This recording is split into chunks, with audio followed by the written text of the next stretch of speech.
ہزاری شریف مرتبہ سورہ تین مرتبہ سورہ اخلاص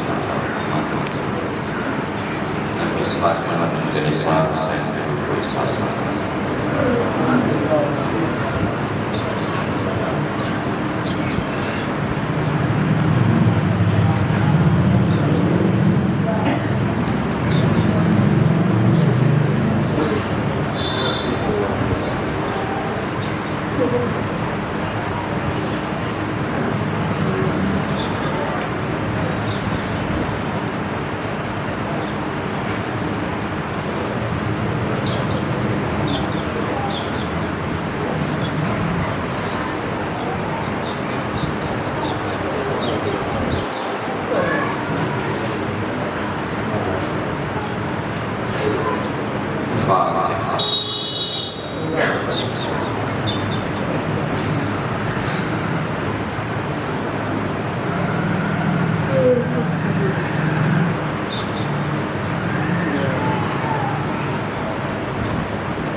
ماشاء اللہ لا حول ولا قوة الا باللہ العلی العظیم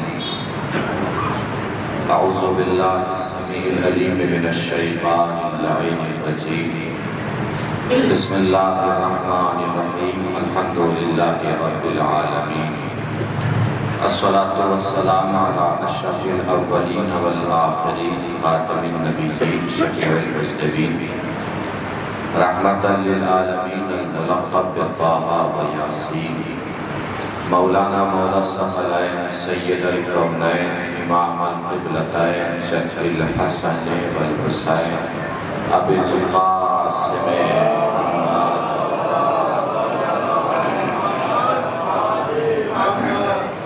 وعلى آله الطيبين الطاهرين المعصومين المظلومين المنتخبين المنتجبين الغر الميامين ولعنة الله على أعدائهم أجمعين من الآن إلى قيام يوم الدين أما بعد فقد قال الله الحكيم في القرآن الكريم بسم الله الرحمن الرحيم إنا أنزلناه في ليلة القدر وما أدراك ما ليلة القدر الصلوات على محمد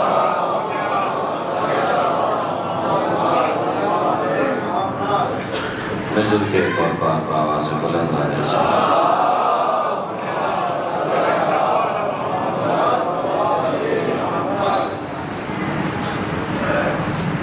مجلس اعزا بہروانی سال ثواب ہے پروردگار مرحومہ کی مغفرت فرمائے مرحومہ کو جوال معصومین میں جگہ عنایت فرمائے مرحومہ کے درجات بلند فرمائے گناہ کبیر و گناہ صغیر و معاف فرمائے مرحومہ کی بلندی درجات کے لیے مرتبہ اور بابا سے بلند آنے سے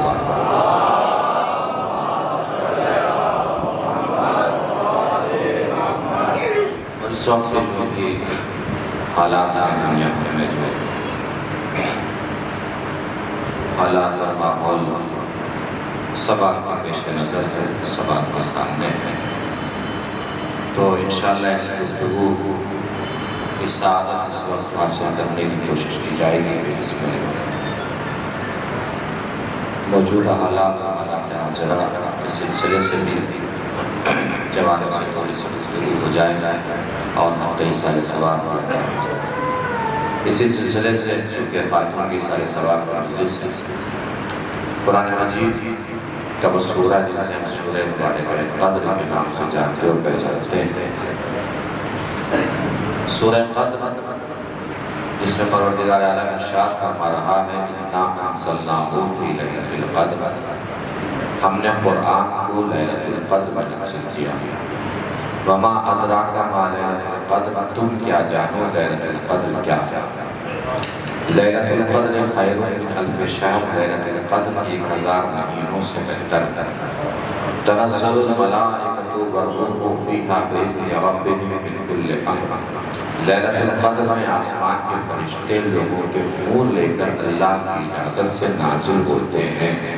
سلام یا حتی مطلع الفجر، لیلۃ القدر امن اور سلامتی کا مرکز بنی رہتی ہے جب تک فجر طلوع نہ ہو جائے۔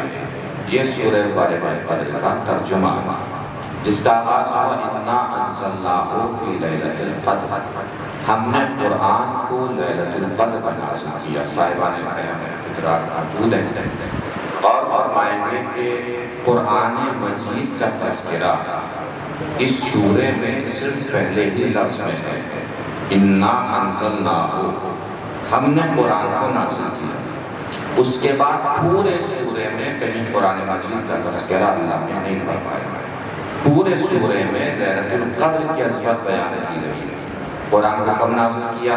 لیلۃ القدر میں۔ تم کیا جانو لیلۃ القدر کیا ہے؟ لیلۃ القدر 1000 مہینوں سے بہتر ہے۔ لیلۃ القدر میں آسمان کے فرشتے نازل ہوتے ہیں۔ لیلۃ القدر امن و سلامتی کا مرکز بنی رہتی ہے۔ پہلے لفظ میں صرف قرآن کا ذکر، پھر پورا سورہ لیلۃ القدر کی عظمتوں کے سلسلے سے ہے، پورا سورہ لیلۃ القدر کی فضیلتوں کے سلسلے سے ہے، پورا سورہ لیلۃ القدر کے بیان کے سلسلے سے ہے، پورا سورہ لیلۃ القدر کے ذکر کے سلسلے سے ہے، پورا سورہ لیلۃ القدر کے تذکرے سے سلسلے سے ہے۔ اصل میں لیلۃ القدر کا تذکرہ، لیلۃ القدر کی عظمت، لیلۃ القدر کی فضیلت خود قرآن ہی کی فضیلت ہے۔ اللہ یہ بتانا چاہتا ہے کہ سوچو جب لیلۃ القدر اتنی بافضیلت ہے تو وہ قرآن کتنا بافضیلت ہوگا جو لیلۃ القدر میں نازل ہوا ہے۔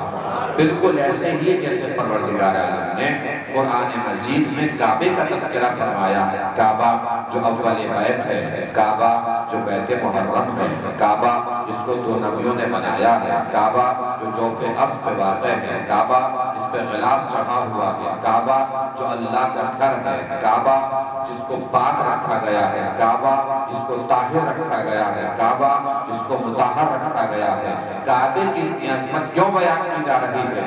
یہ بتانے کے لیے بیان کی جا رہی ہے کہ سوچو جب کعبہ اتنا بڑا ہے تو وہ کتنا بڑا ہوگا جو کعبے کے بیچ میں پیدا ہوا ہے۔ ایک صلوات پڑھیں مل جل کے بعد محمد وآلہ۔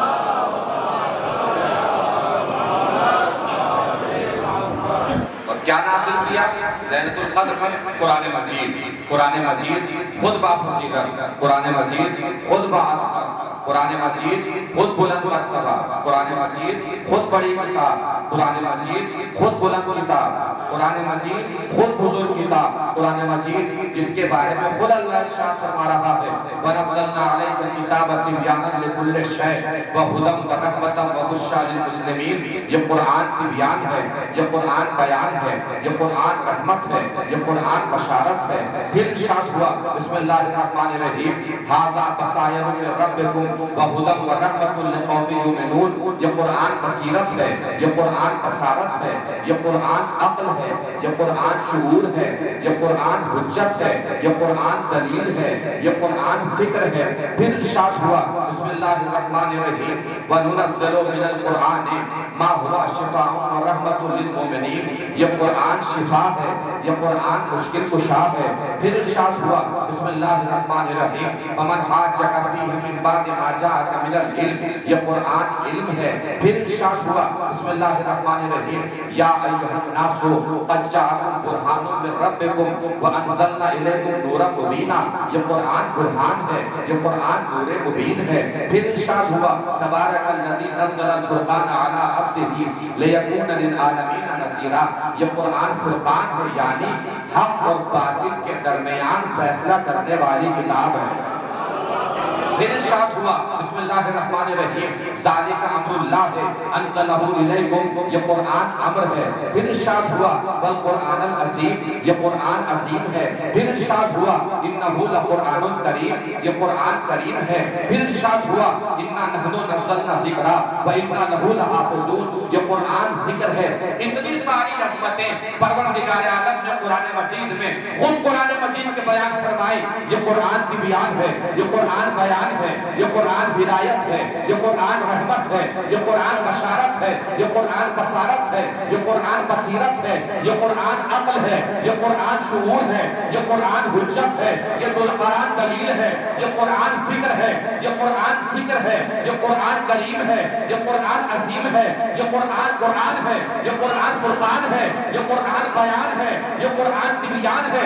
اب اللہ ارشاد فرما رہا ہے قرآن عربی غیر ذی عوج، اس قرآن میں کسی طریقے کا عیب نہیں ہے۔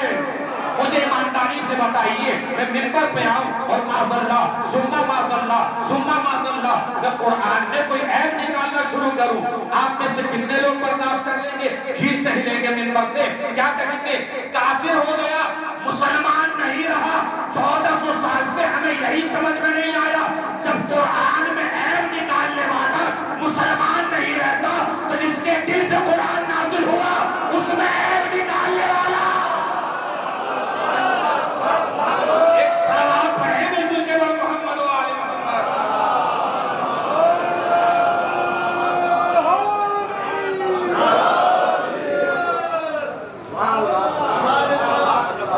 محسوس فرما رہے ہیں؟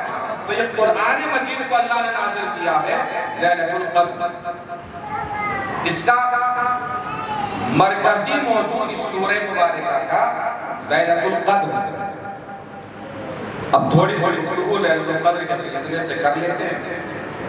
لیلۃ القدر کے سلسلے سے گفتگو کرنے سے پہلے تھوڑی سی ہم اپنی بات کر لیتے ہیں۔ توجہ فرمائیے، پوری امت مسلمہ،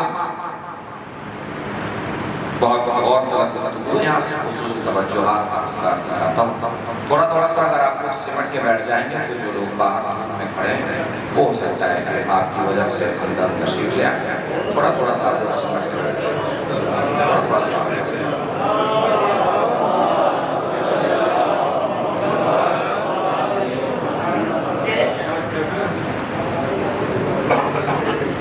پوری امت مسلمہ تنہا ترین آپ وہ لوگ ہیں جن سے قرآن کا رابطہ گفتگو کرنے کا ہے۔ قرآن آپ سے باتیں کرتا ہے، قرآن آپ سے گفتگو کرتا ہے، اس لیے کہ قرآن کیا ہے؟ ہدی للمتقین، قرآن متقین کی ہدایت کرتا ہے۔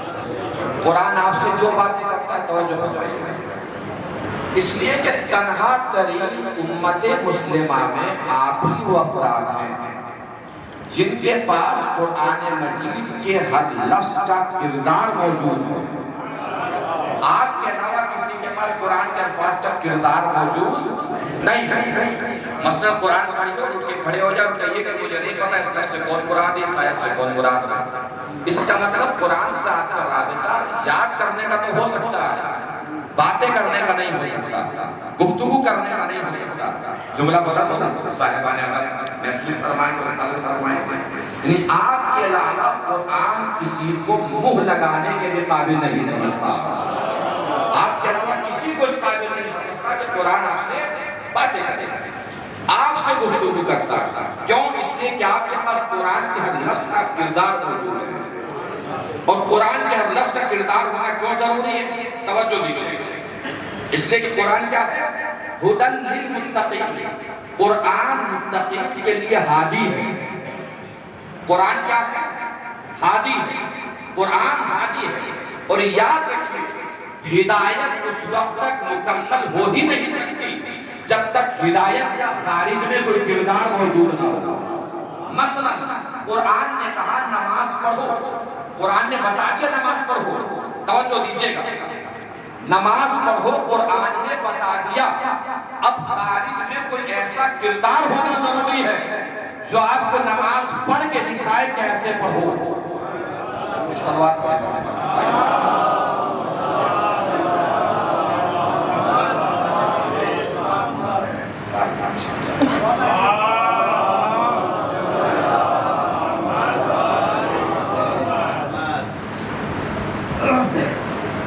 قرآن کے لفظوں کا کردار ہونا کیوں ضروری ہے؟ اس لیے کہ قرآن ہادی ہے، اور ہدایت اس وقت تک مکمل ہو ہی نہیں سکتی جب تک ہدایت کا خارج میں کوئی کردار موجود نہ ہو۔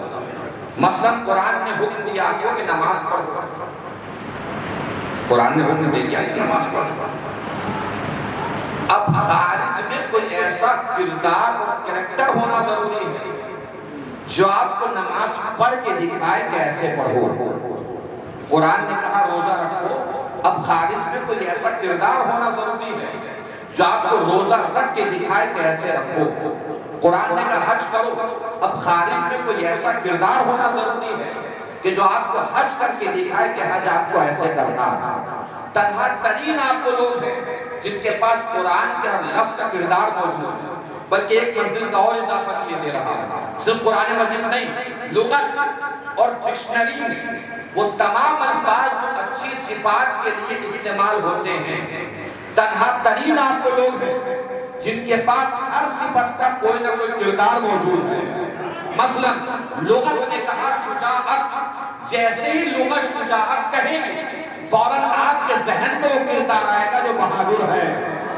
لغت کہے گی سخاوت تو فوراً آپ کے ذہن میں وہ کردار آئے گا جو سخی ہے۔ اسی طریقے سے قرآن کے لفظوں کا آپ کے پاس کردار موجود ہے۔ قرآن کہتا ہے صراط مستقیم تو آپ کو پتا ہے صراط مستقیم کون ہے۔ قرآن کہتا ہے نبأ عظیم تو آپ کو پتا ہے نبأ عظیم کون ہے۔ قرآن کہتا ہے قربا تو آپ کو پتا ہے نبی کے رشتہ دار کون کون ہے۔ قرآن آپ کو آیت تطہیر سناتا ہے تو آپ کو پتا ہوتا ہے کہ چادر تطہیر کے نیچے کون کون ہے۔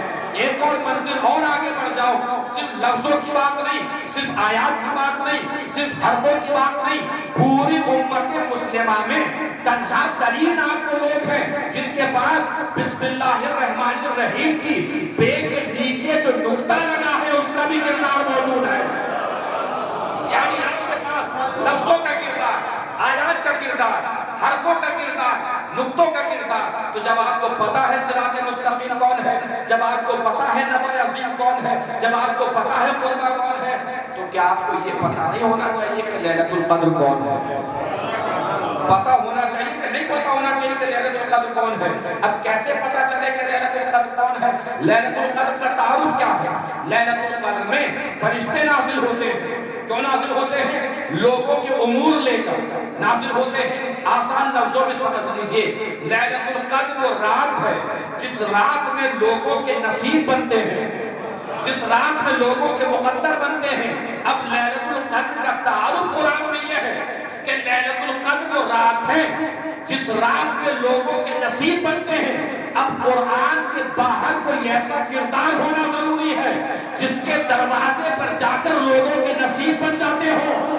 پوری تاریخ انسانیت میں درِ صحرا کے سوا کوئی در دکھا دو جہاں پہنچ کر زمین والوں کے بھی نصیب بن جاتے ہو، آسمان والوں کے بھی نصیب بن جاتے ہو۔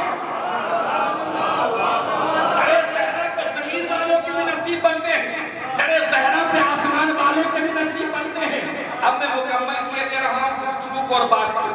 یہ خطیبانہ امتزاج نہیں تھا، یہ خطیبانہ شور نہیں تھا کہ لیلۃ القدر سے مراد شہزادی زہرا ہے، بلکہ امام جعفر صادق علیہ السلام نے فرمایا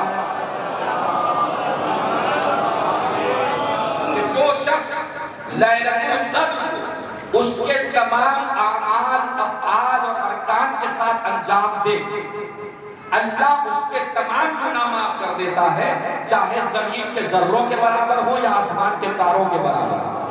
ایک شخص کھڑا ہو کے کہتا ہے کہ مولا میں لیلۃ القدر کے اعمال کر نہیں پایا، میں تو بد نصیب ٹھہرا، میرے گناہ معاف نہیں ہوں گے۔ مولا نے فرمایا گھبرانے کی ضرورت نہیں ہے، اللہ تجھے لیلۃ القدر کا ثواب دے گا۔ کہ مولا کیسے؟ کہ تو لڑے ہوئے مومن بھائیوں کو آپس میں ملا دے، اللہ تجھے لیلۃ القدر کا ثواب دے گا۔ اس نے کہا مولا کبھی یہ بھی نہیں کر پایا، کہ پھر گھبرانے کی ضرورت نہیں ہے، اللہ تجھے لیلۃ القدر کا ثواب دے گا۔ کہ مولا کیسے؟ کہ کسی غریب بھوکے کو پیٹ بھر کے کھانا کھلا دے، اللہ تجھے لیلۃ القدر کا ثواب دے گا۔ اس نے کہا مولا کبھی یہ بھی نہیں کر پایا، مولا نے فرمایا پھر گھبرانے کی ضرورت نہیں ہے، اللہ تجھے لیلۃ القدر کا ثواب دے گا۔ کہ مولا کیسے؟ کہ لیلۃ القدر سے مراد میری دادی فاطمہ زہرا ہے، اب میں روایت مکمل کرنے جا رہا ہوں۔ اکثر میں عرض کرتا ہوں کہ جس کے دل میں شہزادی زہرا کی جتنی محبت جلوہ گر ہو اتنی طاقت سے شہزادی کی عظمت کو سلام کرنا ہے۔ آپ کے لیے جملہ بدل دے رہا ہوں، جس کے دل میں دشمن زہرا کی جتنی نفرت ہو اتنی طاقت سے عظمت جناب سیدہ کو سلام پیش کرنا ہے۔ آخری وقت تک توجہ، روایت مکمل کرنے جا رہا ہوں۔ اس نے کہا مولا نہ کبھی لیلۃ القدر کے اعمال کر پایا، نہ دو لڑے ہوئے مومن بھائیوں کو آپس میں ملا پایا، نہ کسی غریب بھوکے کو کھانا کھلا پایا، تو میں بد نصیب ٹھہرا۔ مولا نے فرمایا گھبرانے کی ضرورت نہیں ہے، لیلۃ القدر سے مراد میری دادی فاطمہ زہرا ہے۔ اللہ تجھے لیلۃ القدر کا ثواب دے گا۔ کہ مولا کیسے؟ کہ گھر جا اور دشمن زہرا پہ لعنت کر کے سو جا۔ ایک صلوات پڑھے مل جل کے بر محمد و آل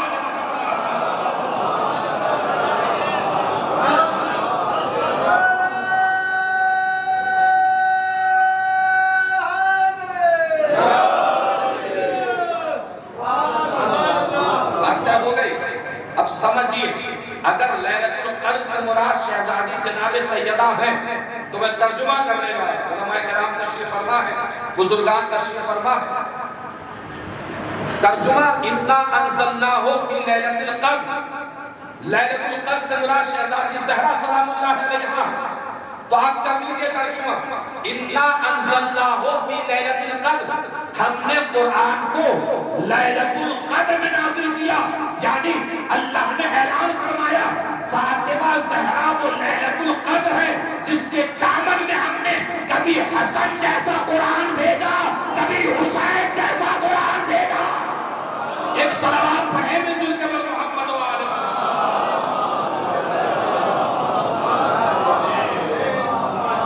اب اس گفتگو کا آغاز کہاں سے ہوا تھا یہ میں آپ کو بتایا دیتا ہوں۔ ابھی ہمارے بھائی نے امام آخر صلی اللہ تعالیٰ علیہ شریف کے سلام کے سلسلے سے درود کا نعرہ بلند کرایا، تو ذہن میں یہ گفتگو آئی کہ میں اسی گفتگو کو امام آخر سے ملا دیتا ہوں اور پھر اسی کو میں آج کے حالات سے ملا دیتا ہوں۔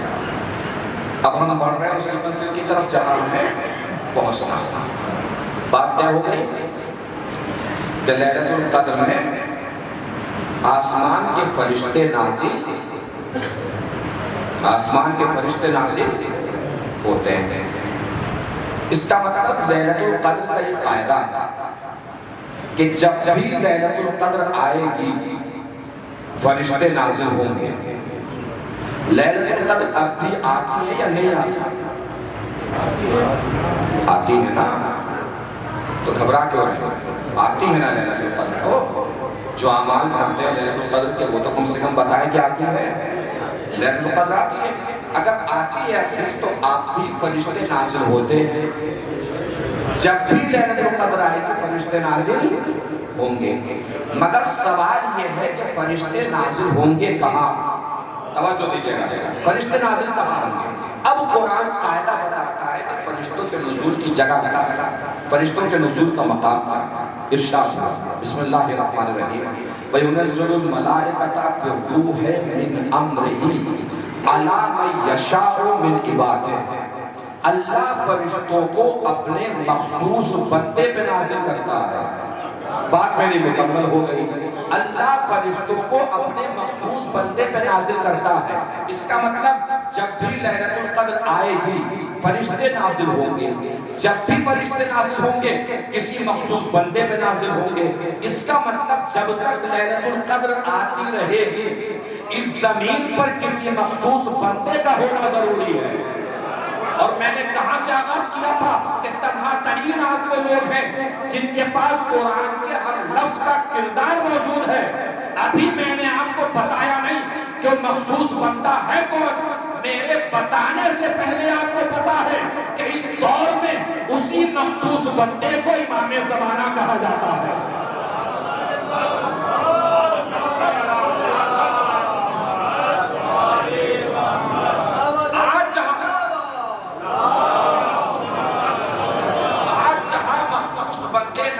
مخصوص بندے پر جس جگہ فرشتے نازل ہوتے ہیں وہ مخصوص بندے کون ہیں؟ امام آخر صلی اللہ تعالیٰ علیہ وسلم۔ تو امام ہے مانتے ہیں سب؟ ہے امام؟ ہم نے کہا جی ہے۔ مانتے ہیں آپ؟ ہم نے کہا جی بالکل مانتے ہیں، آپ کو بھی ماننا چاہیے۔ کب مان تو لیں مگر ایک مسئلہ کا مسئلہ بتائیے، پہلے مسئلہ حل کیا جائے۔ کب سے ہیں آپ کے امام؟ ہم نے کہا تقریباً 1200 سال ہو گئے کہ یہی تو مسئلہ ہے، اس میں کیا مسئلہ ہے؟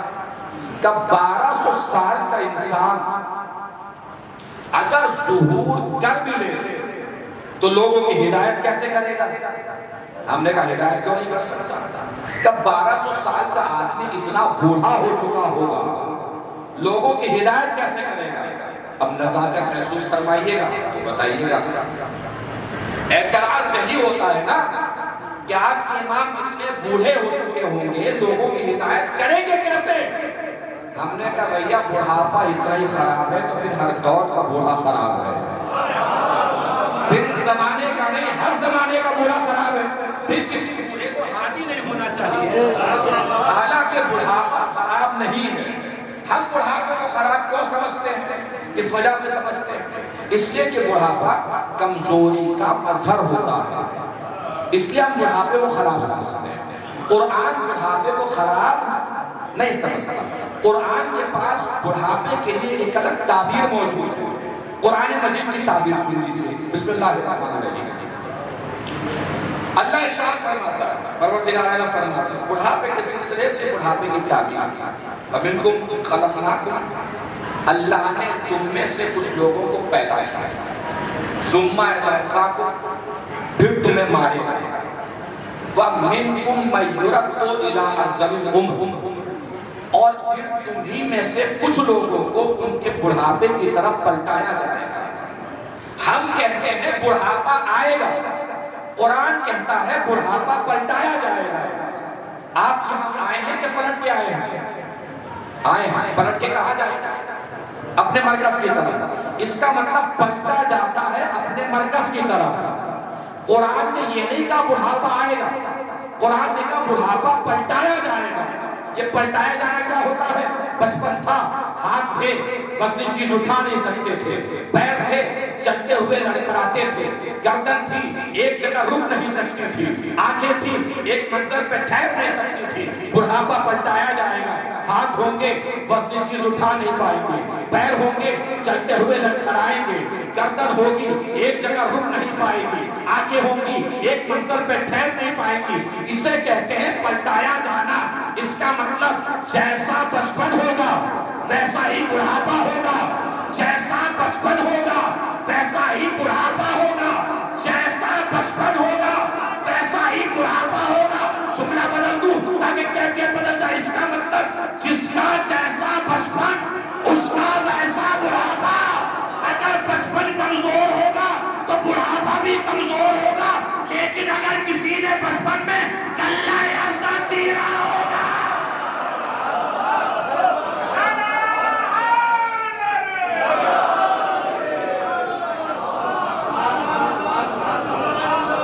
اس کا بڑھاپا کمزور نہیں ہوگا۔ اب آخر کا بڑھاپا کیسا ہوگا یہ دیکھنا ہو تو اس سلسلے کے پہلے کے بچپن کو دیکھ لیجیے۔ یا آپ نے سلسلہ کہاں سے ملا دیا کہ ہم نے سلسلہ کوئی ملایا، قرآن مجید نے ملا کے بتایا ہے۔ قرآن مجید نے کیا سلسلہ بتا دیا؟ ارشاد ہوا بسم اللہ الرحمن الرحیم وَمِنَ الْمُؤْمِنِينَ رِجَالٌ صَدَقُوا مَا عَاهَدُوا اللَّهَ عَلَيْهِ، مومنین میں سے مردوں کا ایک سلسلہ ہے۔ کن کا سلسلہ ہے؟ کن کا؟ اب یہ مردوں کا سلسلہ کہاں سے ملے ہیں؟ کہاں سے ہاتھ آئے؟ نبی نے شاید اسی لیے فرمایا تھا کل میں نہ مجھ کو دوں گا جو مرد ہوگا، تاکہ مردوں کا سلسلہ میں اثر آ جائے۔ اچھا کیا فرمایا تھا نبی نے خیبر میں؟ بس ٹھہر کے ایک منٹ، کیا فرمایا تھا؟ کل میں علم اس کو دوں گا جو مرد ہوگا۔ سب پڑھے لکھے لوگ ماشاءاللہ سب جانتے ہیں زمانے کی کتنی قسمیں ہوتی ہیں؟ تین، ماضی، حال اور مستقبل، پاسٹ، پریزنٹ، فیوچر۔ کتنی قسمیں ہیں زمانے کی؟ تین۔ کون کون سی؟ ماضی، حال اور مستقبل۔ یعنی زمانہ جب پھیلتا ہے تو اس کی بنتی ہیں تین قسمیں۔ یہی زمانہ جب سمٹتا ہے تو دو لفظوں میں سمٹ جاتا ہے، کل آج۔ گزری ہوئی بات تو کل کی بات، آنے والی بات تو آج کی بات۔ یعنی زمانہ جب پھیلے گا تو بنے گی تین قسمیں، ماضی، حال، مستقبل۔ یہی زمانہ جب سمٹے گا تو دو لفظوں میں سمٹ جائے گا، کل آج، کل آج۔ حسن اتفاق یہ ہے کہ تاریخ اسلام میں ہمیں یہ دونوں لفظ ملے ہیں، کل بھی آج بھی۔ خیبر میں نبی نے فرمایا کل میں علم اس کو دوں گا جو مرد ہوگا۔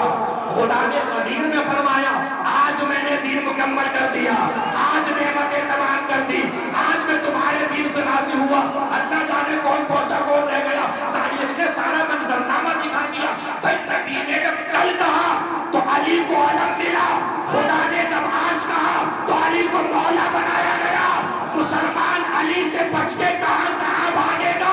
اسلام کی کل میں بھی علی ہے، اسلام کی آج میں بھی علی ہے۔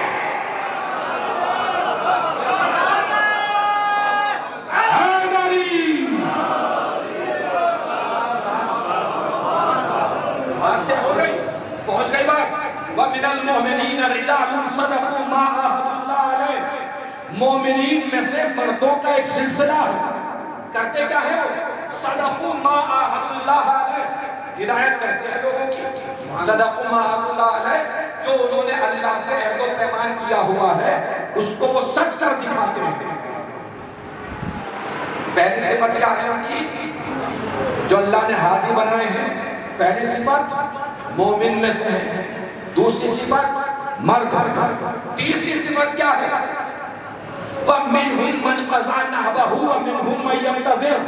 توجہ دیجئے گا عزیزو، اس سلسلے کی پہچان یہ ہے کہ ان میں سے کچھ اپنا وعدہ پورا کر چکے ہیں اور کچھ وعدہ وفائی کا انتظار کر رہے ہیں۔ اس کا مطلب ہدایت کا جو سلسلہ ہے ان میں سے ایک ہدایت کر رہا ہے، دوسرا انتظار کر رہا ہے۔ پوری امت مسلمہ کو چیلنج کر کے کسی بھی چوراہے پر روک سکتے ہیں کہ دنیا میں کسی کے پاس ہادیوں کا ایسا سلسلہ موجود ہو کہ جس سلسلے کے ہر زمانے میں دو افراد ہوں، ایک ہدایت کرے دوسرا انتظار کرے، تو ہمیں دکھائیے، ہم اس سلسلے کو مان لیں گے۔ اگر کسی کے پاس نہ ہو تو ہمارے پاس آئیے، ہم بتائیں گے ایسا سلسلہ جس سلسلے کے ہر زمانے میں دو افراد موجود رہے، ایک ہدایت کرتا رہا دوسرا انتظار کرتا رہا۔ نبی ہدایت کرتے رہے، علی انتظار کرتے رہے، علی ہدایت کرتے رہے، حسن انتظار کرتے رہے، حسن ہدایت کرتے رہے، حسین انتظار کرتے رہے، حسین ہدایت کرتے رہے، سجاد انتظار کرتے رہے، سجاد ہدایت کرتے رہے، باقر انتظار کرتے رہے، باقر ہدایت کرتے رہے، جعفر انتظار کرتے رہے، جعفر ہدایت کرتے رہے، قاسم انتظار کرتے رہے، قاسم ہدایت کرتے رہے، رضا انتظار کرتے رہے، رضا ہدایت کرتے رہے، تقی انتظار کرتے رہے، تقی ہدایت کرتے رہے، نقی انتظار کرتے رہے، نقی ہدایت کرتے رہے، عسکری انتظار کرتے رہے، عسکری ہدایت کرتے رہے، مہدی انتظار کرتے رہے۔ اب عقیدے کے کسی چوراہے پر کوئی آپ کو روک کے آپ سے کہے اب تو اللہ کا قاعدہ بدل گیا، اللہ کی سنت بدل گئی، آپ کا عقیدہ بدل جانا چاہیے، اب تو کائنات میں بس مہدی ہیں، آپ کے عقیدے کے مطابق جو لوگوں کی ہدایت کر رہے ہیں، سینہ تان کے کہیے گا نہ ہمارا عقیدہ بدلا نہ اللہ کی سنت بدلی۔ آج بھی کائنات میں دو لوگ موجود ہیں، مہدی ہدایت کر رہے ہیں، عیسیٰ انتظار۔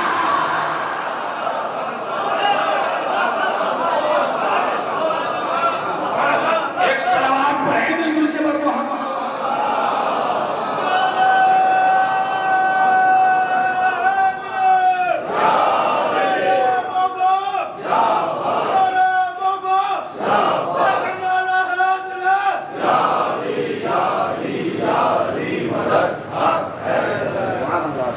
ایک زمانہ آئے گا جب یہ دونوں افراد تشریف لائیں گے۔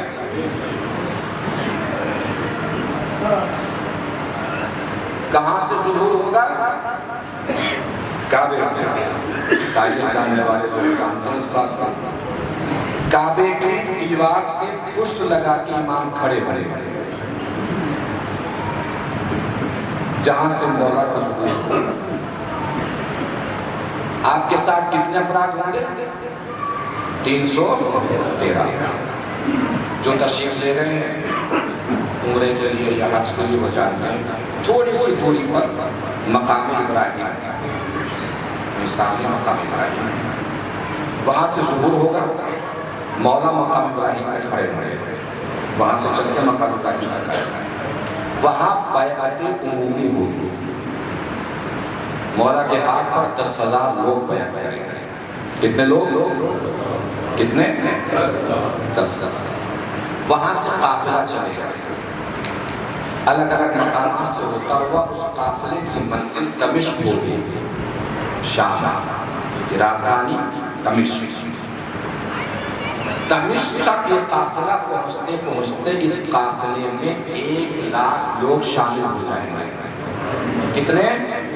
1,00,000 میں آپ کو کیوں بتا رہا ہوں مایوس نہ ہوئیے 313 میں نہیں آ سکتے 313 میں نہیں آ سکتے 10,000 میں آ جائیں 10,000 میں نہیں آ سکتے 1,00,000 میں آ جائیے کردار ایسا بنائیے کہیں تو آ جائیے 313 میں آ جائیے 10,000 میں آ جائیے 1,00,000 میں آ جائیے جب یہاں یہ قافلہ پہنچے گا تو یہی دمشق کی جامع مسجد میں جناب عیسیٰ کا آسمان سے نزول ہوگا جناب عیسیٰ فرشتوں کے کاندھوں پہ ایسے ہاتھ رکھے ہوئے آسمان سے اترے توجہ دیجیے گا وقت نماز ہوگا وقت نماز ہوگا امام آخر اپنے خاندانی اخلاقیات کا پاس و لحاظ رکھتے ہوئے جناب عیسیٰ سے فرمائیں گے آپ نبی ہیں آگے بڑھیے اور نماز پڑھائیے جناب عیسیٰ اپنا منصبی فریضہ ادا کرتے ہوئے فرمائیں گے لاکھ میں نبی ہوں اس وقت امام آپ ہیں آگے بڑھیے نماز پڑھائیے بات میری تمام ہو گئی دنیا کے کسی چوراہے پہ جا کر ببانے توحل بول سکتے ہیں کہ اس سلسلے کا آخری جب نبی کے پیچھے نماز نہیں پڑھ سکتا تو اس سلسلے کا پہلا علی کسی گنہگار امتی کے پیچھے کیسے نماز پڑھے گا ایک سلوات پڑھے مل جل کے بر محمد و آل محمد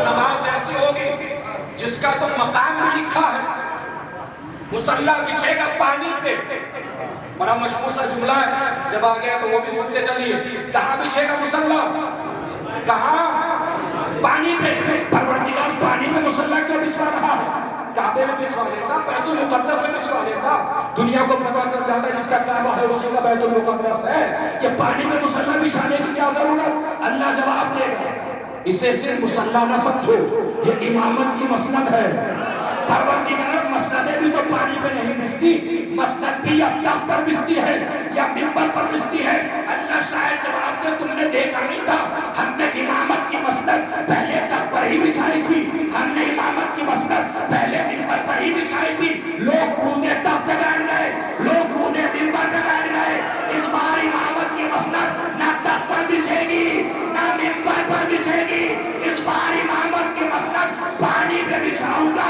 پھر کہوں گا اب جس میں ہمت ہو بیٹھ کے دکھا ایک سلوات پڑھے مل جل کے بر محمد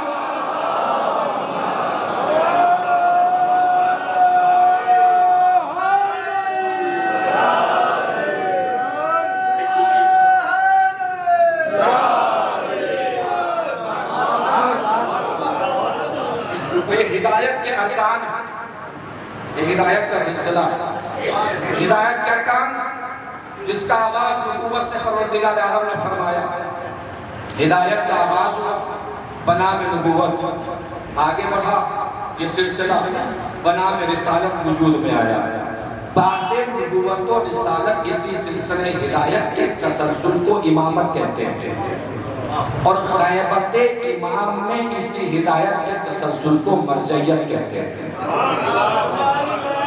یہ مرجعیت تسلسل ہدایت ہے ہم تقلید نہیں کرتے، مت کیجئے، کوئی مسئلہ نہیں، مجتہد بن جائیے، بن کے بتا دیجئے گا، ہم بھی آپ ہی کی کر لیں گے۔ دیکھیے 3 منزلیں ہوتی ہیں، کتنی منزلیں ہوتی ہیں؟ 3 علم حاصل کرنا، یا تو انسان پڑھے لکھے، اتنا پڑھ لکھ جائے کہ اس قابل ہو جائے کہ قرآن و سنت سے مسائل نکال سکے، اس پہ خود بھی عمل کرے، دوسروں کو بھی بتائے، اسے کہتے ہیں مجتہد۔ کیا کہتے ہیں؟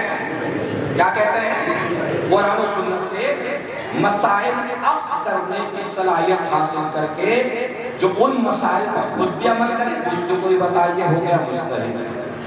مجتہد نہیں بن سکتے تو قرآن و سنت سے مسائل نکالنے کی صلاحیت پیدا کر کے ان مسائل پہ کم سے کم خود عمل کرنے کے قابل بن جائیے، دوسروں کو اگر نہ بھی بتا سکے تو خود عمل کر لیجیے۔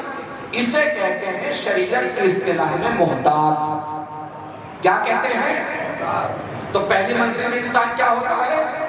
مجتہد، دوسری منزل محتاط۔ اب نہ مجتہد بن سکتے نہ محتاط، تو پھر اوقات میں رہیے اور تقلید کیجئے۔ یہ 2 4 کی طرح سیدھا مسئلہ ہے، یہ کوئی ٹیڑھا میڑھا مسئلہ نہیں۔ مجتہد، فقیہ، علم انسان کو بہادر بناتا ہے، علم انسان کو شجاع بناتا ہے، اور یہ کربلا میں امام حسین کے فیصلے نے بتایا کہ فقیہ کبھی بزدل نہیں ہوتا، چاہے بوڑھا ہو جائے مگر فقیہ کبھی بزدل، فقیہ بہادر ہی ہوتا ہے۔ یقین نہ ہو تو آج کے حالات دیکھ لیجیے، آج کے حالات دیکھ لیجیے۔ اگر یہ تمام حالات جو چل رہے ہیں ایک جملے میں اس کو سمجھیں گے، بس ایک جملے میں سمجھ لیجئے گا، بات انشاءاللہ پہنچ جائے گی۔ اگر ان تمام حالات کو ایک جملے میں سمیٹیں گے کیوں ہو رہا ہے ایسا، تو بس اس کا جواب ایک ہے، صرف اور صرف بیعت کا مسئلہ ہے اور کوئی مسئلہ نہیں ہے۔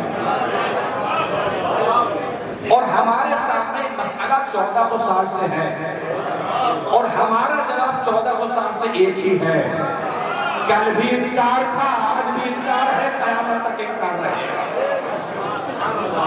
اس کے علاوہ کوئی مسئلہ نہیں ہے۔ اب بیعت کیا ہے؟ بس بچوں کے لیے بیعت سمجھا دوں، بات میں تمام ہو جائے گی۔ بیعت کیا ہے؟ بیعت کہتے ہیں بیچنے، کسے کہتے ہیں بیعت؟ بیچنے۔ یزید نے حسین سے بیعت مانگی، مطلب کیا ہے اس کا؟ یزید چاہتا تھا کہ حسین خود کو میرے ہاتھوں بیچ لے۔ بیچنا اور خریدنا ایک ایسا تجربہ ہے جو آپ میں سے ہر شخص کے پاس ہے، جن کے پاس اپنی مصروفیات ہیں، اپنے اس طریقے کے مشغلے ہیں، وہ بیچنا جانتے ہیں۔ جن کو بیچنا نہیں آتا، خریدنا تو آتا ہی ہے۔ آپ مارکیٹ میں پہنچے، آپ کو کوئی مال خریدنا ہے، کسی دکان پہ گئے، آپ کو مثلا کوئی کپڑا خریدنا ہے، دکان والا آپ سے کہے کہ میں تجھے نہیں بیچوں گا، آپ کو کوئی فرق پڑ جائے گا؟ کیوں نہیں پڑے گا؟ اس لیے نہیں پڑے گا کہ اپنا مال اپنے پاس رکھ، میں اگلے دکان سے خرید لوں گا، اس سے اگلے دکان سے خرید لوں گا، اس سے اگلے دکان سے خرید لوں گا۔ لیکن اگر خریدنے والا اس ضد پہ اڑ جائے کہ میں تو یہیں سے خریدوں گا، یزید کے سارے وکیل یزید کی فضیلت بیان کرنے کے سلسلے سے کوشش کرتے ہیں کہ سارے مسلمانوں نے یزید کی بیعت کر لی تھی، یزید مسلمانوں کا مطلق العنان خلیفہ تھا، تو سوال تو پھر بھی وہی کا وہی ہے۔ سب نے بیعت کر لی تھی تو ضد کیوں تھی کہ حسین بیعت کریں؟ جب سب بیعت کر چکے تھے تو ضد کیوں پڑی کہ بھائی حسین بیعت کریں؟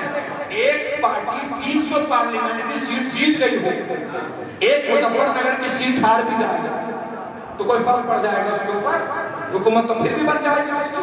جب سب بیعت کر چکے تھے تو ضد کیوں تھی یزید کو کہ حسین بیعت کریں، حسین بیعت کریں؟ آپ آپ گئے, دکان والے نے آپ سے منع کر دیا کہ میں تجھے نہیں بیچوں گا, آپ پہ کوئی فرق نہیں پڑے گا, اگلی دکان سے خرید لیجیے گا. لیکن اگر خریدنے والا ضد کر جائے کہ میں تو یہیں سے خریدوں گا, اس کا مطلب کیا ہوا؟ خریدنے والے کو پتا ہے جو مال پوری مارکیٹ میں کسی دکان پہ نہیں ملے گا وہ اس دکان پہ مل جائے گا. سب یزید کی بیعت کر چکے تھے, پھر بھی یزید کو ضد ہے حسین بیعت کرے, حسین بیعت کرے, حسین بیعت کرے. اس کا مطلب پتا یزید کو بھی تھا کہ عظمتوں کی منزل میں سارے مسلمان ایک طرف, تنہا حسین ایک طرف. 1400 سال کے حالات بالکل وہی ہیں. 56 اسلامی ملک ہیں, سب جھکے ہوئے امریکہ اسرائیل کے سامنے, سب بیعت کر چکے, سب کے ہاتھ بیعت کر چکے, لیکن پھر بھی امریکہ اسرائیل کو ضد ہے ایران بیعت کرے, ایران بیعت کرے, ایران بیعت کرے. اس کا مطلب پتہ امریکہ اسرائیل کو بھی ہے کہ سارے ملکوں کا اسلام اور ہے, ایران کا اسلام اور.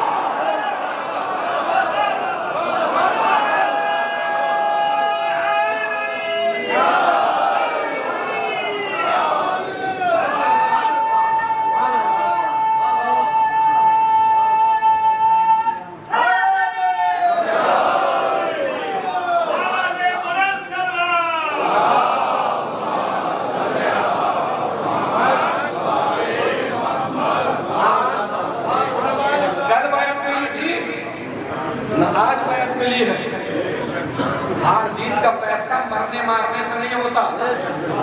میں جوانوں کی قلبی تسکین اور اطمینان کے لیے بس ایک جملہ عرض کر دوں, کربلا سے پہلے ایسا ہوتا ہوگا جو مر گیا وہ ہار گیا, جس نے مارا وہ جیتا. کربلا نے قاعدہ بدل دیا. اب ضروری نہیں ہے کہ مرنے والا ہارے, مارنے والا جیتے. اب کربلا کے بعد ہار اور جیت کا فیصلہ کیسے ہوتا ہے؟ جس کا مقصد پورا ہوا وہ جیتا ہے, جس کا مقصد پورا نہ ہو سکا وہ ہارا ہے. 9 لاکھ کا لشکر کربلا میں اس لیے آیا تھا تاکہ حسین بیعت کر لیں, بیعت نہیں ملی. اب قیامت تک یزید ہارا ہے, حسین جیتے. سارے بیڑے, سارے جہاز, سارے کشتیاں, سارے بم, سارے ایٹم, ساری بندوقیں, ساری گولیاں, سارے فوج, سارا لشکر, سارے پل چاروں طرف سے اس لیے گھیرے تھے ایران کو کہ بیعت مل جائے. بیعت مل گئی تو خوشی منائیے, نہیں ملی تو پھر اس کا مطلب وہ مر کے بھی جیتا ہے, تم مار کے بھی ہارے ہو.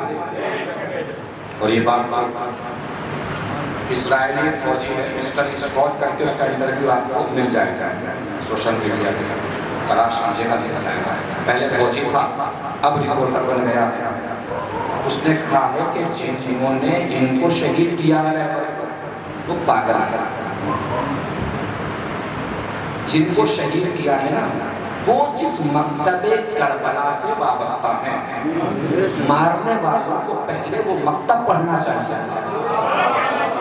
سنیے گا, مارنے والوں کو پہلے وہ مکتب پڑھنا چاہیے تھا. اب وہ آگے کہتا ہے, بڑے پتے کی بات بتائی اس نے. وہ کہتا ہے کہ مکتب کربلا سے وابستہ لوگ بہت سے کام مر کے نہیں کر پاتے, جو بہت سے کام زندہ رہ کے نہیں کر پاتے, جو شہید ہو کے کر جاتے ہیں.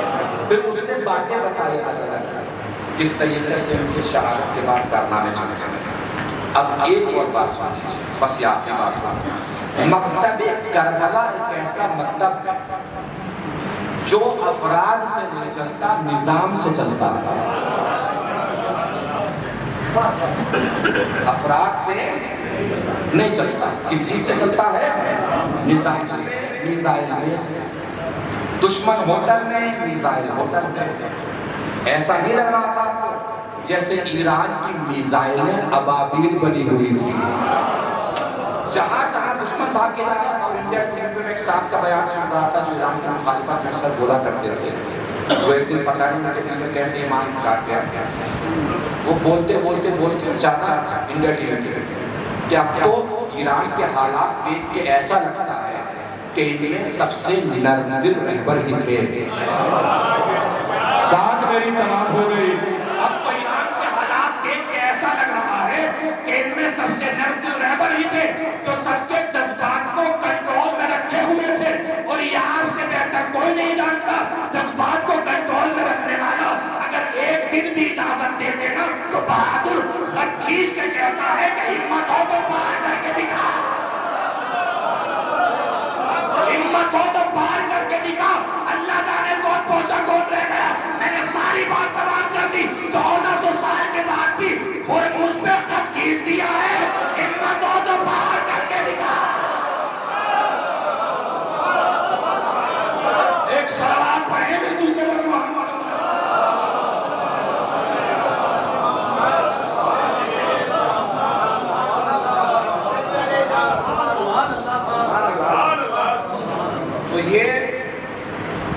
علم، فہم، شعور، عقل، جو علم کے ذریعے سے ہی جن کو بیداری ملتی ہے۔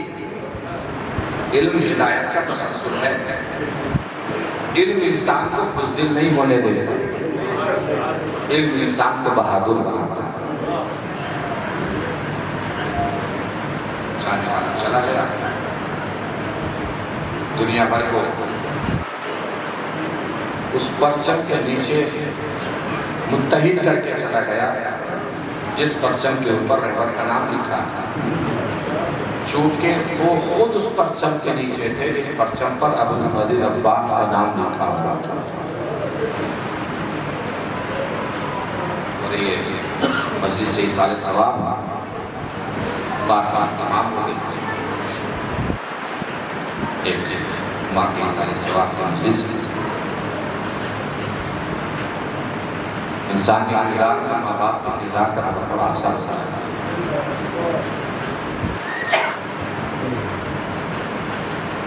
جو بھی گھر کے بزرگ ہیں، حضور کی حدیث ہے، گھر کے بزرگ کو نبی کا درجہ حاصل ہے۔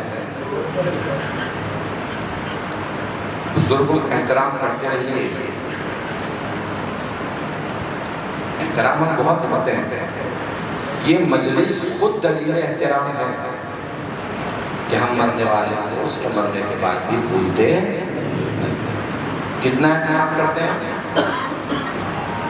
دسترخوان کو سجایا جاتا ہے مرنے کے بعد، اس پر بھی بزرگوں کا احترام نظر آتا ہے۔ یہ چیز کیوں رکھی ہے آپ نے؟ ایسا اماں کو بہت پسند ہے۔ یہ کیا رکھا ہے آپ نے؟ ایسا ابا کو بہت پسند ہے۔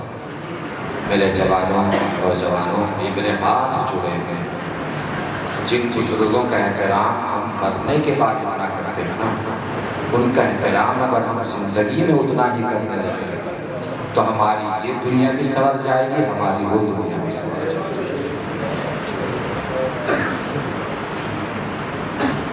خصوصاً ماں باپ کے کردار کا بہت بڑا اثر ہوتا ہے اولاد کے کردار۔ باپ کے خون کا اثر بھی ہوتا ہے، ماں کی تربیت کا اثر بھی ہوتا ہے۔ ایک ہی کردار میں باپ کے خون کا اثر اور ماں کی تربیت کا اثر دونوں دیکھنے ہیں تو کربلا میں عباس ہوئی 30,000، 3 لاکھ، 4 لاکھ یا 9 لاکھ کے لشکر سے دریا چھڑانا، یہ باپ کے خون کا اثر تھا، اور دریا پہ قبضہ کر کے بھی پیاسا پلٹ آنا، یہ ماں کی تربیت کا اثر تھا۔ ایک مرحومہ کی ایصال ثواب کی مجلس ہے، مسائل اس دن کی چل پڑے ہیں تو میں انہیں کو مکمل کیے دیتا ہوں۔ بعد کربلا جس نے بھی سنانا کہ حسین کی سب قلم ہوئی، زینب کو رضا چاہیے، اس کا سب سے پہلا سوال پتہ ہے کیا ہوتا تھا؟ عباس کہاں تھے؟ کیا سوال ہوتا تھا؟ عباس۔ بس یہ جملہ ذہن میں رکھیے گا، مسائل سنتے چلے۔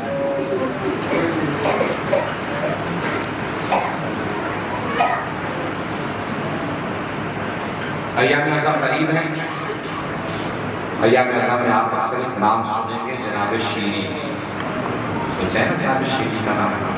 جناب شیری معلوم ہے کون تھا؟ یہ جناب شہر بانو کی کلیس تھی۔ امام حسین نے بھی جناب شہر بانو سے فرمایا ہے، شہر بانو ہماری کلیس بڑی متقی ہے، پرہیزگار ہے، عابدہ ہے، زاہدہ ہے، صالحہ ہے، بڑی متقی، بڑی پرہیزگار۔ جناب شہر بانو نے بلا کے شیری کو آزاد کر دیا۔ شیری کا بیوی کوئی غلطی ہو، ان کا غلطی کچھ نہیں، جس کی تعریف میرا مولا کر دیا، مجھ میں ہمت نہیں اسے اپنی کلیس بنا کے رکھا۔ جب انہوں نے بھی راہ کوفہ شام میں خبر ہوئی نا کہ حسین کا سر قلم ہو گیا، زینب کی رضا چاہیے، تو ان کا بھی سب سے پہلا سوال تھا عباس کہاں تھے؟ تو ایک کردار اتنا ماں باپ کے ذریعے اور ماں باپ کے کردار سے متاثر ہوتا ہے کہ اس کی شہادت کے بعد بھی، اس کے مرنے کے بعد بھی اس کے کردار کا تذکرہ ہوتا رہتا ہے۔ ماں کے اصال ثواب کی مجلس ہے، بس 2-4 لمحے آپ مسائل سن لیجیے تاکہ بات ختم ہو جائے۔ اللہ کرے کسی کی ماں بیمار پڑی رہے گھر میں، تو گھر میں سناٹا سا رہتا ہے، اداسی سی چھائی رہتی ہے، اور وہی ماں ایک دن ٹھیک لگنے لگے، صحت یاب لگنے لگے، بچے پڑوسیوں کو روک روک کے بتاتے ہیں کہ آج ہماری اماں اچھی لگ رہی ہے، آج ہماری اماں ٹھیک لگ رہی ہے۔ اللہ کرے کسی کی ماں بیمار نہ ہو، اور اگر بیمار ہو بھی جائے گا تو کسی ماں کی پسلیاں ٹوٹی ہوئی نہ ہو۔ علی گھر میں داخل ہوئے، حسن حسین دوڑ کے پڑ گئے، بابا آج اماں اچھی لگ رہی ہے۔ کیسے پتا اماں اچھی لگ رہی ہے؟ کہ بابا آج اماں نے اپنے ہاتھوں سے ہمارے غسل کا پانی رکھا ہے، آج اماں نے اپنے ہاتھوں سے ہمارا لباس آراستہ کیا ہے۔ علی جیسا بہادر انسان زمین پہ چیخ مار کے بیٹھ گئے، ہائے فاطمہ زہرا! علی دوڑے اس حصے کی طرف جہاں شہزادی آرام فرما رہے ہیں۔ علی کی آنکھ محسوس ہوئی، شہزادی نے چادر کی اور سے چھانٹ کے دیکھا۔ علی غریب بیٹھے، مظلومیت سنیں گے؟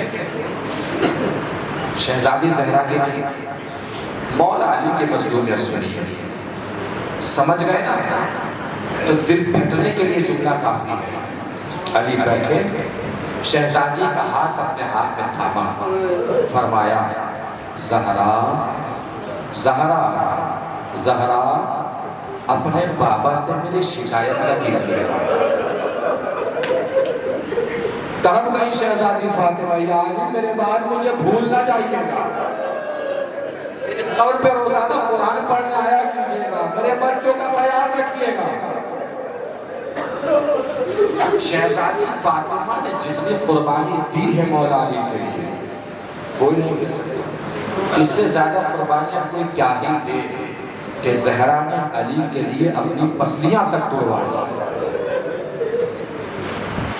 بس بات میری اسی جملے پہ تمام ہو جائے گی۔ پسلیاں ٹوٹنے کا دروازہ گرنے کا پورا منظر نامہ شیخ عباس قمی علیہ رحمہ نے اپنی کتاب میں تحریر فرمایا۔ شیخ عباس قمی کتاب ہے بیت الاحزان۔ مجھے پتا ہے کہ آپ کو رونے کے لیے کسی حوالے کی ضرورت نہیں، مگر میں نے حوالہ بس تمہید بنا کے اور مقدمات کی گفتگو کر کے اس لیے آپ کے سامنے پیش کر دیا تاکہ روتے وقت کسی طریقے کے اشتباہ کی گنجائش باقی نہ رہے۔ اور حوالہ بھی میں نے شیخ عباس قمی کا دیا ہے، جن کو آپ میں سے ہر شخص جانتا ہے، جن کی آپ مفاتیح الجنان پڑھتے ہیں۔ ان کی کتاب ہے شہزادی کے مسائل کے سلسلے سے بیت الاحزان۔ بس 3 جملے سن لیجئے گا جو انہوں نے شہزادی کے سلسلے سے لکھے۔ انہوں نے لکھا، دروازے کے باہر شور اٹھا۔ شہزادی نے پوچھا کیسا شور ہے دروازے کے باہر؟ باہر سے آواز آئی، علی کو باہر بھیجو ورنہ ہم اندر آ جائیں گے۔ کیسے اندر آ جاؤ گے؟ باہر سے آواز آئی، دروازے میں آگ لگا دی گئی۔ شیخ لکھتے ہیں کہ دروازے میں آگ لگنا شروع ہوئی۔ شہزادی دروازے کو پیچھے سے ایسے پکڑ کے کھڑی ہے۔ شیخ لکھ رہے ہیں دروازے پہ ہاتھ لگا کے شہزادی کھڑی ہے۔ اوپر کی لکڑی کا تختہ چل کے ٹوٹ کے گرا اور وہ جگہ نمودار ہو گئی جہاں زہرا نے ہاتھ رکھے ہوئے تھے۔ جگہ کا نمودار ہونا تھا، ظالم کا تازیانہ لہرایا اور تازیانے کی ضرب اتنی شدید تھی کہ زہرا کے ہاتھ کی ہڈیاں ٹوٹ گئی۔ اللہ ان آوازوں پر رحمت نازل فرمائے، کوئی غم نہ دے سوائے غم بطول والے بطول کے۔ یہ میرے ہاتھ جڑے ہیں، مسائل سخت ہو تو مجھے معاف فرمائیے گا۔ شیخ لکھتے ہیں کہ اپنی زہرا ہمت نہیں ہاری، دروازے کو پکڑ کے ایسے کھڑی رہی۔ باہر کھڑے لوگوں کو جب احساس ہو گیا نا کہ جب تک فاطمہ پیچھے سے نہیں ہٹے گی دروازہ نہیں گر سکتا، ایک شخص آگے بڑھا، دروازے کے قریب آیا، اس نے اپنا ناپاک پیر اٹھایا اور دروازے پہ اتنی شدت سے مارا کہ ایک طرف دروازہ گرا، ایک طرف فاطمہ زہرا گری۔ شیخ لکھتے ہیں کہ شہزادی اب بھی ہمت نہیں ہاری، جلدی سے اٹھی، جس جگہ سے دروازہ ٹوٹ کے گرا تھا وہاں پہ اپنے ہاتھوں کو لگا کے کھڑی ہو گئی۔ باہر کھڑے لوگوں کو احساس ہو گیا کہ جب تک زہرا درمیان سے نہیں کٹے گی، ہم علی تک جا نہیں پائیں گے۔ شیخ لکھتے ہیں کہ مدینے میں ایسا ستم ڈھایا گیا کہ زمین مدینہ کو زلزلہ آیا ہوگا۔ ایک شخص آگے بڑھا جس کے بغل میں نیام تھی، نیام میں تلوار تھی، وہ زہرا کے پاس آیا، بغل سے نیام نکالی، نیام کو پلٹا اور قبضے کی طرف سے فاطمہ کی پسلیوں میں اتنی شدت سے مارا کہ فاطمہ پسلیاں پکڑ کے زمین پہ گر گئی۔ فضا دوڑو میرا محسن مارا گیا۔ اللہ ان آوازوں پر رحمت نازل فرمائے۔ فضا دوڑو میرا محسن مارا گیا۔ بس جس منظر کے لیے ہاتھ چھوڑ کے آپ سے معذرت کی درخواست کی ہے وہ منظر آ رہا ہے۔ شیخ لکھتے ہیں کہ لوگوں نے گھر کے اندر جانا شروع کیا، شہزادی زمین سے تیزی سے اٹھنا چاہتی ہیں، لوگ گھر کے اندر جا رہے ہیں۔ اچانک ایک شخص اس طرف سے نکلا، شہزادی زمین سے اٹھنا چاہتی ہے، وہ شہزادی کی طرف بڑھا، کسی کو اندازہ نہ ہو سکا کہ یہ کیا کرنے والا ہے۔ شہزادی کے پاس پہنچا اور اتنی شدت سے شہزادی کو تماچا مارا کہ شہزادی کے کانوں کے گوشوارے زمین پہ ٹوٹ کے گر گئے۔ زہرا نے آواز دی، بابا آپ کے بعد مدینہ بہت بدل گیا بابا۔ خطیب مجلس یہ مسائل پڑھ رہے تھے، درمیان سے شخص کھڑا ہوتا ہے، کھڑے ہو کے کہتا ہے قبلہ مجھ سے برداشت نہیں ہو پا رہا ہے۔ خطیب مجلس اس سے پوچھتے ہیں کہ بھائی ان مسائل میں ایسا کون سا لفظ ہے جو تیرے دل کو جا کے لگا ہے، جو اتنا تڑپ تڑپ کے رو رہا ہے؟ وہ کہتا ہے سرکار مجھے زینب و ام کلثوم کی مصیبت کا احساس رلا رہا ہے۔ خطیب پوچھتے ہیں بھائی مسائل تو میں شہزادی زہرا کے پڑھ رہا ہوں، تجھے زینب و ام کلثوم کی مصیبت کا احساس کیوں رلا رہا ہے؟ وہ کہتا ہے کہ سرکار میں نے ایک روز اپنی زوجہ کے رخسار پہ تماچا مار دیا تھا۔ میرے بزرگ میرے سر کا تاج، اللہ ان کو طول عمر عنایت فرمائے۔ میں اپنے جوانوں سے گزارش کر رہا ہوں کبھی اپنے بیٹی کو مارا نہ کیجئے، اور بیٹی ہی نہیں اپنی بیوی کو بھی نہ مارا کیجئے، اس لیے کہ بیوی وہ آپ کی ہے مگر کسی کی تو بیٹی ہے نا۔ کسی نے اپنے جگر کا ٹکڑا آپ پر بھروسہ کر کے آپ کے حوالے کیا ہے۔ وہ کہتا ہے سرکار میں نے جب زوجہ کے رخسار پر تماچا مارا تو میری زوجہ میرے پاس سے چلی گئی۔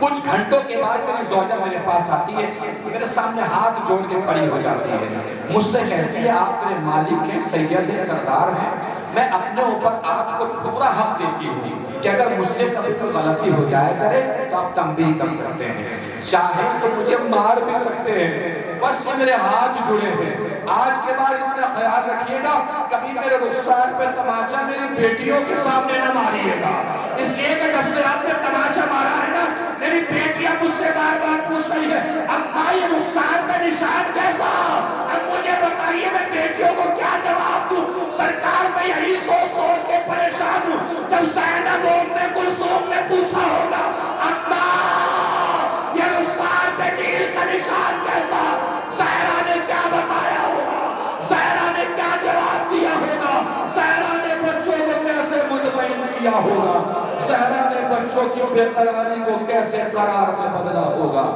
زہرا نے بچوں کے اضطراب کو کیسے قرار میں تبدیل کیا ہوگا۔ اماں یہ رخسار پہ نشان کیسا، انا للہ و انا الیہ راجعون، رزم بقضائہ و تسلیما لامرہ۔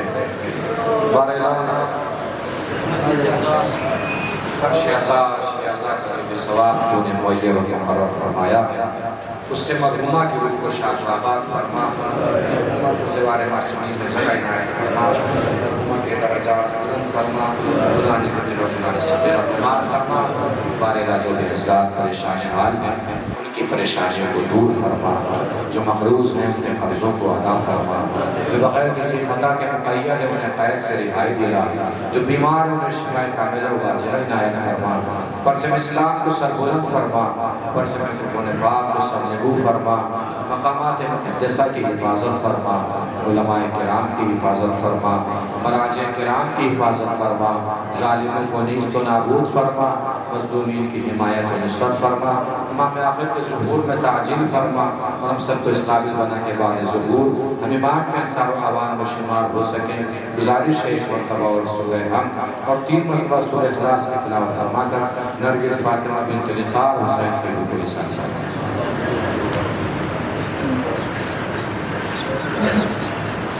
الحمدللہ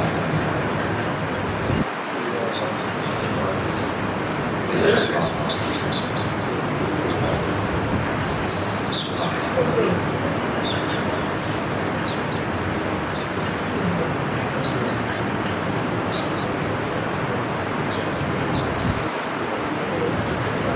ربنا تقبل منا انك انت السميع العليم بسم الله الرحمن الرحيم اللهم كل وليك الحجة ابن الحسن صلواتك عليه وعلى آبائه في هذه الساعة وفي كل ساعة وليا وحافظا وقائدا وناصرا ودليلا وعينا حتى تسكنه أرضك طوعا وتمتعه فيها طويلا